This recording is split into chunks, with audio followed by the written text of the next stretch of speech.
Bonjour tout le monde, bienvenue dans ce 12e épisode de notre série sur l'âme, le paradis et l'enfer, de la nature de l'âme, de l'homme et de la mort.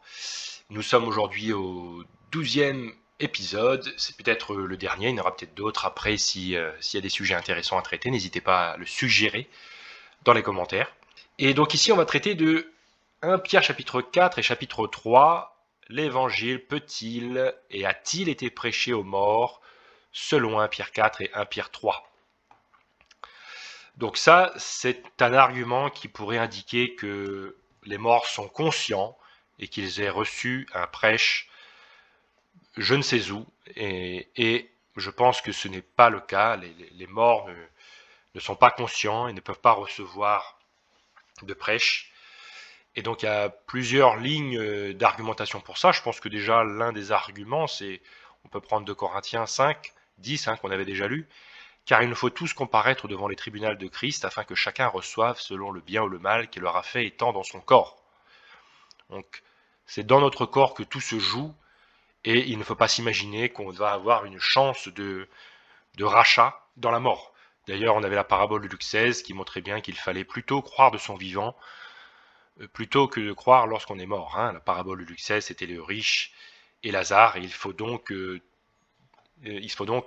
accepter Jésus-Christ de son vivant. Donc voilà, et ici en fait on est dans la Bible Louis II, qui à mon avis, dans ce chapitre-là, ou dans ce verset particulièrement ici, je dirais pas que ça traduit mal, mais peut-être qu'une autre traduction est préférable pour comprendre plus facilement. Bible du Semeur, et là je pense que ça va déjà être plus clair. C'est pour cela d'ailleurs que la bonne nouvelle a aussi été annoncée à ceux qui maintenant sont morts. D'ailleurs, il est question de la même chose que dans 2 Corinthiens 5 qu'on avait lu ici, avec le fait que chacun reçoit selon le bien ou le mal qu'il a fait, étant dans son corps, dans 2 Corinthiens 5 avec Paul. Là, ici, Pierre dit la même chose, afin qu'après avoir subi la même condamnation que tous les hommes dans leur corps, ils vivent selon Dieu par l'Esprit. C'est dans notre corps que ça s'est joué, et après, ils vivent selon Dieu par l'Esprit, c'est Dieu qui va nous ressusciter. C'est son Esprit. Donc ici, voilà, il ne faut pas imaginer que Jésus a prêché l'Évangile à des âmes dématérialisées. L'Évangile n'est prêché qu'aux vivants. Et on peut également faire un petit tour, voir 1 Pierre chapitre 3 et verset 19, où il est question de l'ascension de Jésus. Donc là, on est post-ascension. Et donc, Christ aussi a souffert une fois pour les péchés, lui juste pour des injustes, afin de nous amener à Dieu, ayant été mis à mort quant à la chair, mais ayant été rendu vivant quant à l'esprit. Voilà, donc là, on a la même chose qu'il y avait dans 1 Pierre 3. Et donc, il est parti prêcher aux esprits en prison, qui autrefois avaient été incrédules lorsque la patience de Dieu se prolongeait au jour de Noé, pendant la construction de l'arche, dans laquelle un petit nombre de personnes, c'est-à-dire 8, furent sauvées à travers l'eau. Donc les esprits en prison ici, ce n'est pas du tout des personnes, comme je l'ai argumenté il y a quelques instants. Ici, il s'agit des esprits en prison de l'époque des jours de Noé. On n'est pas du tout ici avec des esprits modernes, si je puis dire. Et on voit ça dans Hébreux 1, on voit ici que les esprits, c'est qui, bien auquel des anges n'a-t-il jamais dit, ne sont-ils pas tous des esprits, en principe au service de Dieu, mais certains ont malheureusement fait une rébellion, ce qui nous a plongé dans bien des tourments, trompant nos Adam et Ève au commencement, et déclenchant tous les maux par la même occasion. Donc ici, il s'agit plutôt des esprits, des anges.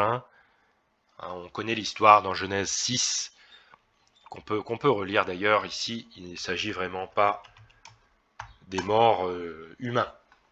Les fils de Dieu, donc moi je pense que c'est les anges ici, virent que les hommes et les femmes étaient belles, ils les en prirent pour femmes, parmi toutes celles qu'ils choisirent. Donc moi j'ai un article sur ce chapitre, sur les fameux géants, et comment interpréter ce chapitre 6. Ici, parce qu'il est question des Néphilim, ici, donc j'ai un article sur les Néphilim. Donc voilà, moi je pense vraiment que là, Pierre est en train de parler de ce passage-là, en fait. Dans 1 Pierre chapitre 3, il parle de ces anges-là qui ont quitté leur demeure ou leur nature pour faire des choses qui ne sont pas raisonnables. Et d'ailleurs, puisque on est dans Genèse chapitre 6, je rappelle ce verset, car l'homme n'est que chair, et oui, l'homme n'est pas esprit, Dieu est esprit, l'ange est esprit, mais pas l'homme. L'homme, lui, il est dans la chair. Donc je vous renvoie à tous les épisodes précédents, notamment l'épisode 1, pour avoir toute l'argumentation sur la nature de l'âme humaine qui comprend le corps par nature. Donc voilà, je vous remercie de m'avoir suivi et j'espère que cette série de 12 épisodes vous a été utile pour comprendre qu'est-ce qu'enseigne la Bible sur le sujet. Et donc voilà, je rappelle qu'il est préférable, il est salutaire de fonder sa compréhension sur l'Ancien Testament et sur la Genèse en particulier, dans les premiers chapitres de la Genèse d'ailleurs. Nous avons vu aujourd'hui Genèse 6 notamment. Et en faisant cela, nous avons une compréhension solide lorsque nous attaquons le Nouveau Testament et nous ne faisons pas de multiples erreurs. Ces multiples erreurs sont vraiment causées parce qu'on n'a pas mis la Genèse comme fondation, mais plutôt les philosophes grecs et leur dualisme et leur âme immortelle.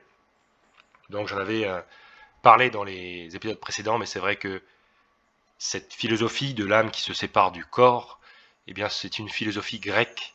Ça existait avant eux, mais c'est surtout les Grecs qui l'ont répandue. Et donc je vous invite à faire attention à ça, à considérer ça et à réussir à déformater cette compréhension pour avoir une compréhension biblique avec l'espoir qui est la résurrection. Voilà, je vous dis à très bientôt. Merci de m'avoir suivi.